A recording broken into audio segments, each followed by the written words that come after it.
This is Pops learning how to do a video.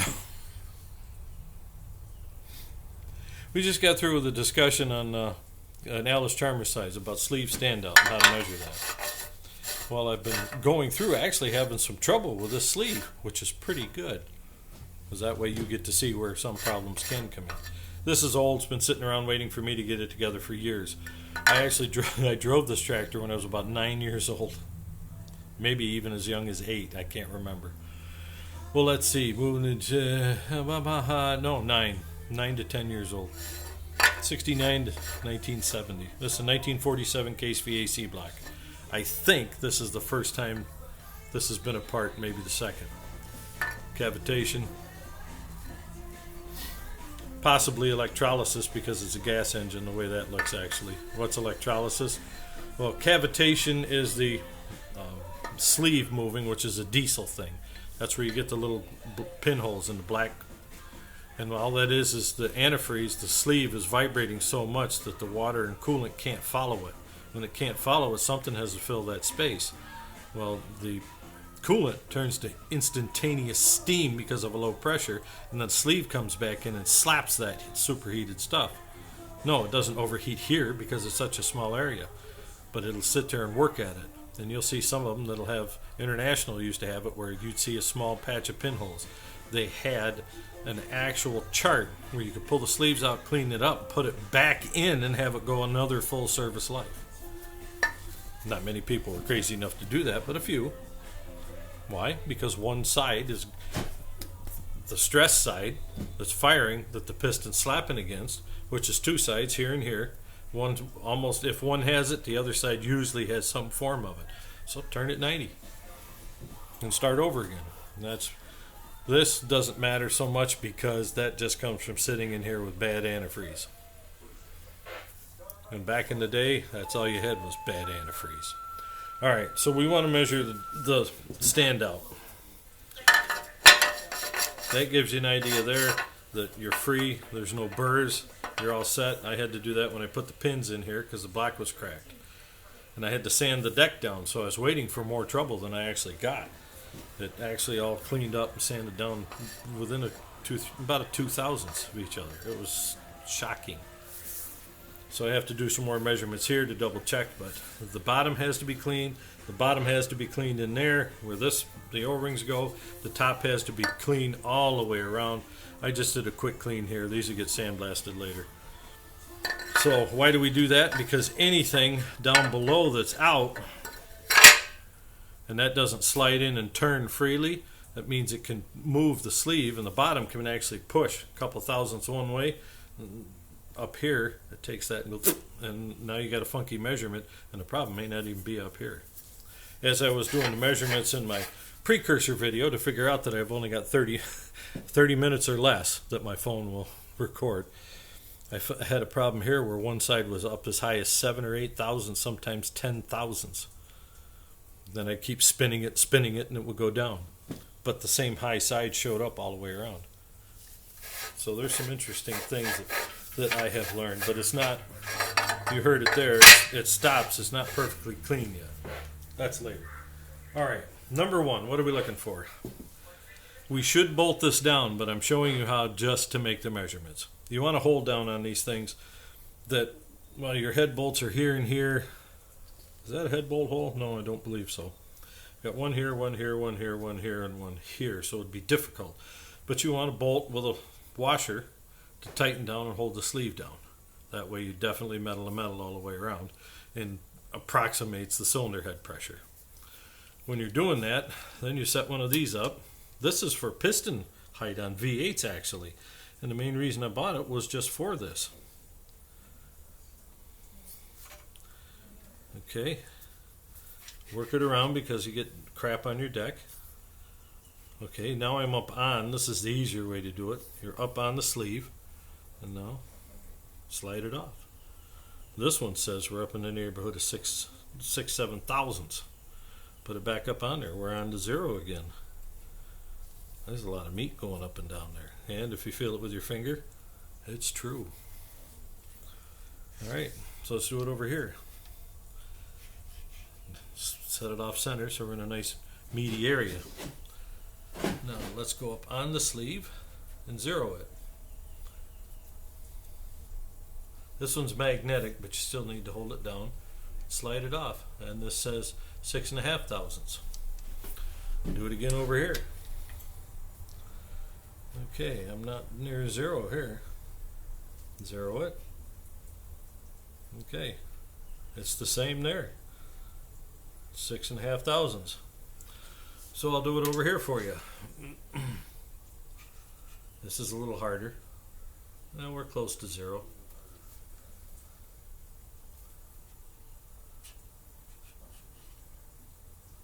And there we go again. 6 thousandths. Needing to reset this to zero means that there's some discrepancies here and there. But I know the deck itself has been checked. So I'm coming up with even numbers all the way around. 6 to 7 thousandths. That's cool. That's too high, but it's cool. I have something to adjust rather than put sleeves in. That's one method. Now another method we did a little while ago.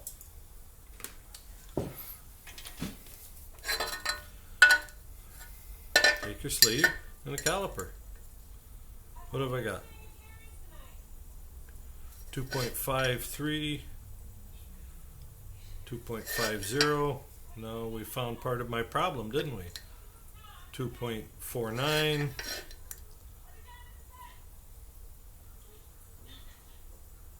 2.51.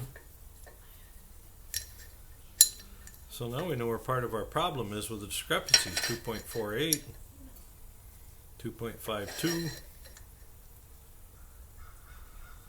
2.51. So let's go with 2.52 to 2.48, was it? So we got 4 thousandths discrepancy. Put 2 in there. 2.5 is your average. We've got an antique here. Do we care? Seriously? No, we don't. Round it off.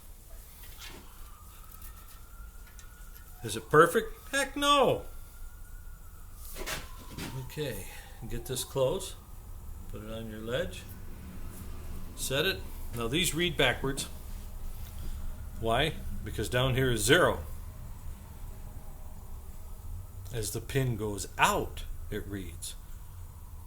So actually 0 is up at the top. This is 10 here. So when I read, I'm at 250, 240, 246. Well, 246, 250. You got 4 thousandths that this thing says it is at this point. And at your other points, it's going to read slightly different. This is this is probably the best method to get you the best average. 247 now, so it's a little deeper. Now we're into 5 thousandths. So you remember before we were coming up with 6 and 7 thousandths, and that's sitting measuring full whole surfaces. And here we're getting 3 to 4 thousandths, which is probably a little more accurate. But there again, what were we doing? We're averaging, right? So if you're averaging, you go up to 252, and the low mark here is 247. We're back in the ballpark of what the original measurements were, aren't we? So both methods are working well. The other one, put the old dog back in. Now this dial indicator's got a problem. I have to replace it. So I can't find 0 very well because this thing moves like a dog all over the place. Something about the face got loose, and I'll have to either fix it or replace it. This is old. It was actually designed to check timing in small engines. Alright, we're on the sleeve. We move it off the sleeve, and this thing says we have 5 thousandths. If you open your screen up, you'll see that too. So we're in the ballpark of what we were looking at before, aren't we? Try it again over here.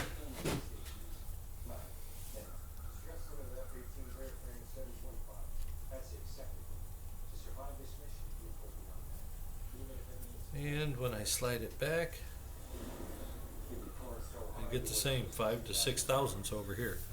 So we're in a similar ballpark. You say, well, that's a thousandths off. Well, that's a thousandths just because my gauge moves around here. That's a problem. I got to fix the face of that someday. I got to pull it apart. That dial indicator goes back to the third job I had out of college. My first one, they ended up laying off a couple of salesmen, and then I went next because even while they were selling tractors, they didn't have much of a margin on the tractors, and the salesmen weren't doing too well themselves, so he was paying two guys next to nothing. Took them all the way down to just commission, and they didn't make enough commission. They probably should have left, but he tried being good to them, giving them some money here and there and keeping them going, but it just wasn't the sales, and he made almost 100% of the sales that they never could. You know, there were certain customers that only worked with them, but that was my first job. Second job went to a Massey Ferguson dealer where it was unfortunate, but the boss there was not one to teach, and well, he was still stuck back in the 50s. And when you're in the 80s, that was a huge problem. Anything over 80 horsepower, he didn't want to know about it. As soon as he saw 100 horsepower, he started to cringe and got scared. It wasn't that complicated, but it was to him. So it became a problem with everything we repaired. Moved on from there. And, well, when your tool man helps you torque the head on an engine that you just changed the head gasket on and you need adapters, and he brings in his tools and twists off and breaks his tools to help you get the job done, and you buy some of those tools and you get docked for the tool man assisting you on a job, and I got docked a half an hour because they were mad he was there for 45 minutes on his time assisting. A guy named Frank up in Brockport, New York. Probably long dead by now, but Frank, if anybody's out there from your family, that was a good piece, man. And I got docked, so I said, bye. You're going to dock me for someone else assisting in the job. That's funny. So I moved from there, went to Brockport Lawn and Snow. They had some stuff, and I didn't realize that he was already in the red. He was hiring somebody hoping that, because he couldn't get anybody else, to pull him out of the red. We got him out of the red in the shop, but we couldn't get him out of the red in the rest of the building. And when I left, he gave me some of his tools. So, Jack, John W. Crooks Jr., peace out and Lord bless, brother. So you've got most of the short and skinny of testing here. The last two, I'm going to show you this.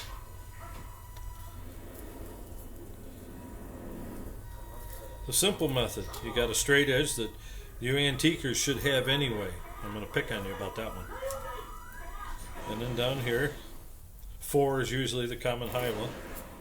But in my case, we already know we have 5 anyway, possibly even higher. So let's go with more. Test it. It's sitting on there.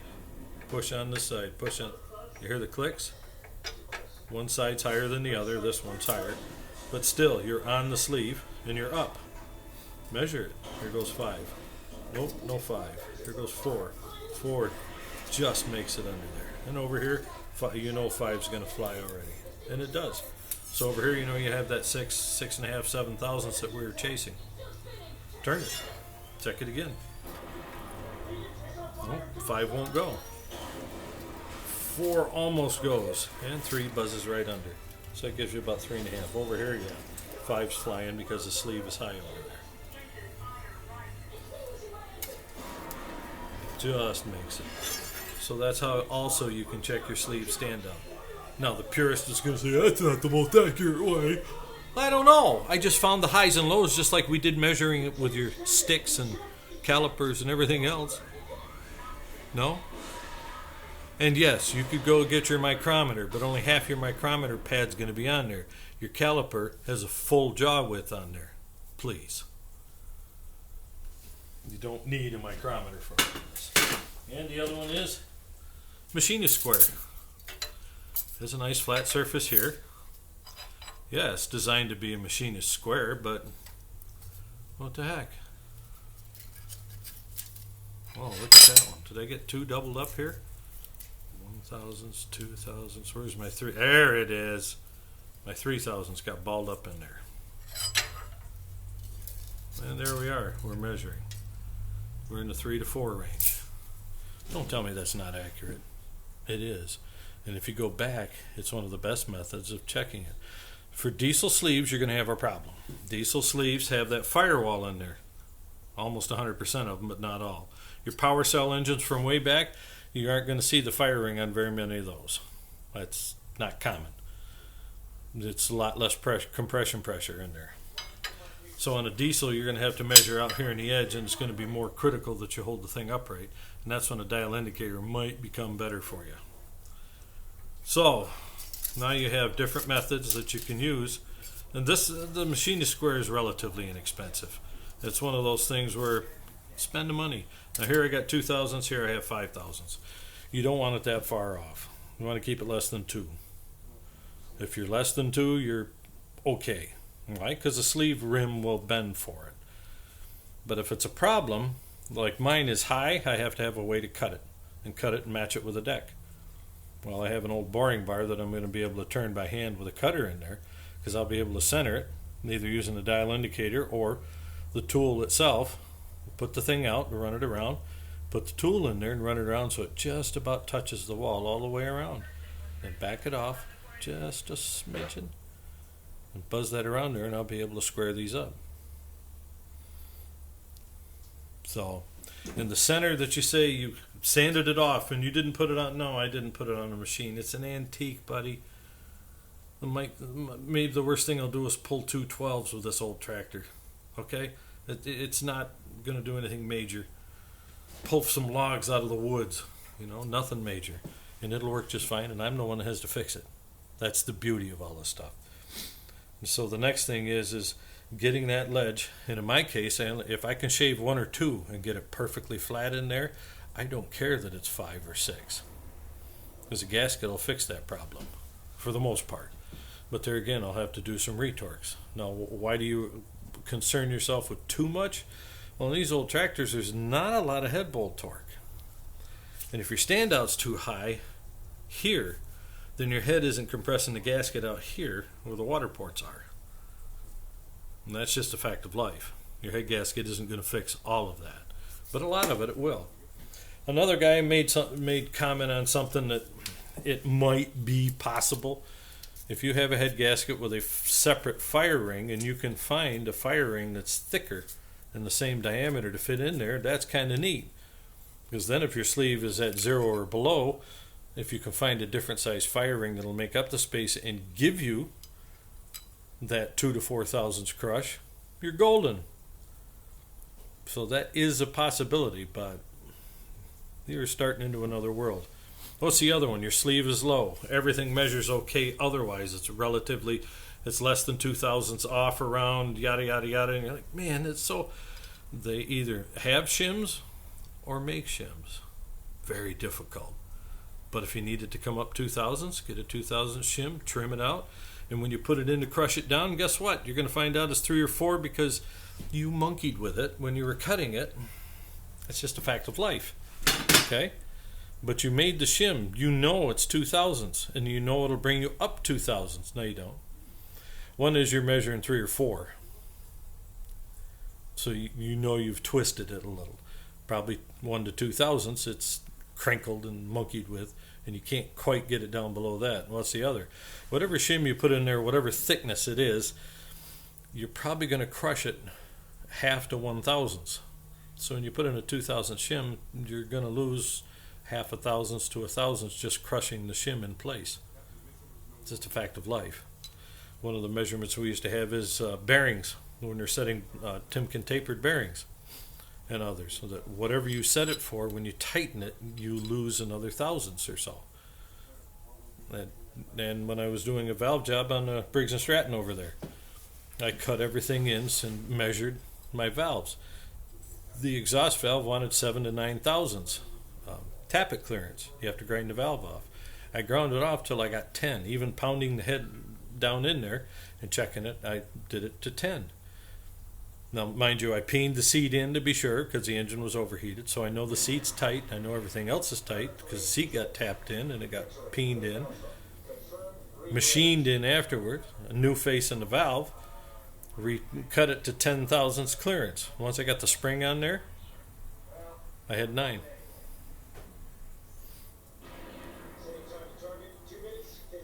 You lose it. Anything with pressure, you lose 1/2 thousandths to 1 thousandths. So you take that into consideration while you're doing this too. So I'm coming up here and just crossed 20 minutes. If you've been with me this long, great.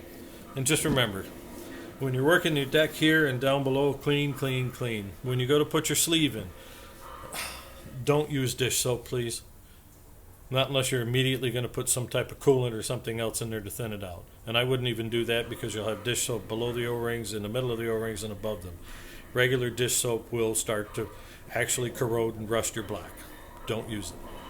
It works, and it works excellent. I've done it in the past.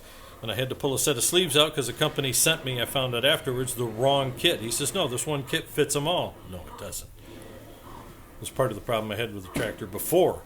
Same idea. Somebody put the wrong kit in there. Now, why'd you do it again? Well, because I was told by the manufacturer's representative that it would fit.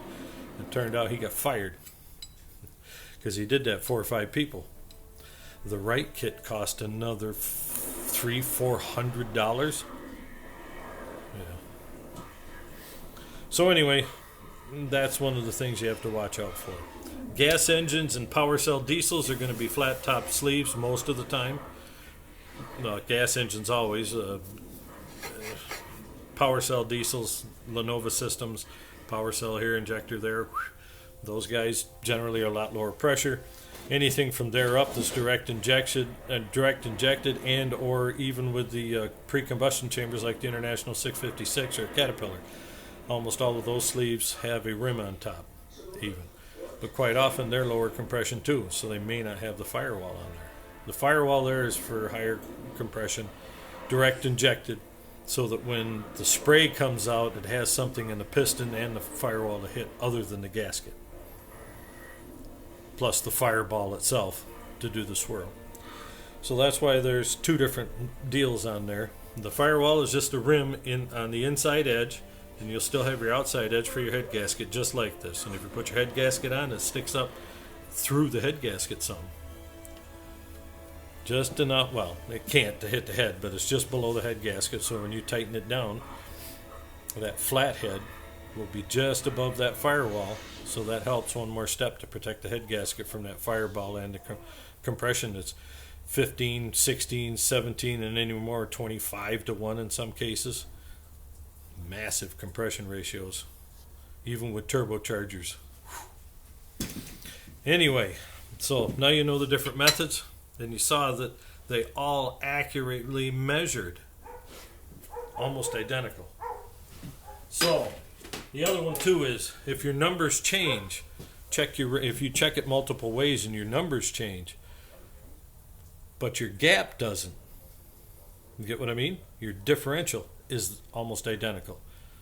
Then your method is fine. What you're looking for here is you're subtracting or you're adding, depending on which direction you're going. From the deck up, you're adding. From the sleeve down, you're subtracting. Or is it the other way around? But anyway, you're looking for that standout number. The actual number itself doesn't have to be 100% accurate.